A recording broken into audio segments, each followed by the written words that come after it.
سلام عرض می‌کنم خدمت همه شما همراهان گرامی. بنده اودیولوژیست امیررضا فاضلی فرد هستم از واحد ارزیابی شنوایی و تعادل کلینیک البرز. امروز قصد دارم با شما عزیزان به اختصار در رابطه با یک بیماری با نام MS صحبت کنم. MS یکی از بیماری‌های سیستم عصبیه که در اون پوشش اطراف سلول‌های عصبی تخریب میشه و به نوعی از بین میره و این اتفاق منجر به ایجاد ناهنجاری‌هایی در سطح سیستم عصبی مرکزی و به دنبال اون ایجاد نشونه‌های آزاردهنده برای افراد میشه. اساساً گفته میشه که این بیماری یک ماهیت خودایمنی داره، به اون معنا که در واقع عامل اصلی حمله به سلول‌های عصبی در واقع سیستم ایمنی خود فرده که در واقع با آسیب رسوندن به سلول‌های عصبی ما به نوعی ارتباط بین مغز و سایر اعضای حسی بدن رو مختل میکنه و نتیجتاً منجر به ایجاد نشونه‌های آزاردهنده برای افراد میشه. خب این بیماری علائم و نشونه‌های مختلفی رو به همراه داره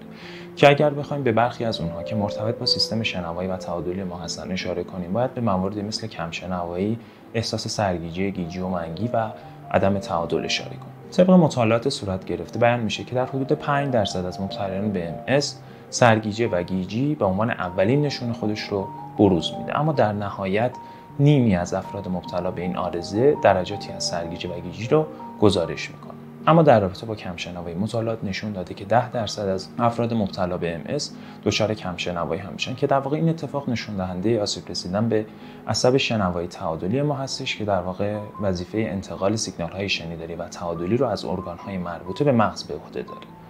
اما همونطور که پیشتر هم عرض کردم، این بیماری علاوه بر نشونه‌های ذکر شده علائم دیگری هم داره که اگر بخوایم به صورت تیتروار به اونها اشاره داشته باشیم، احساس ضعف و بی‌حسی در اندام‌ها، خستگی، مشکلات بینایی، عدم هماهنگی حرکات بدن و نهایتاً اختلال در راه رفتن از دیگر علائم و نشونه‌های این بیماری به شمار میاد. خب MS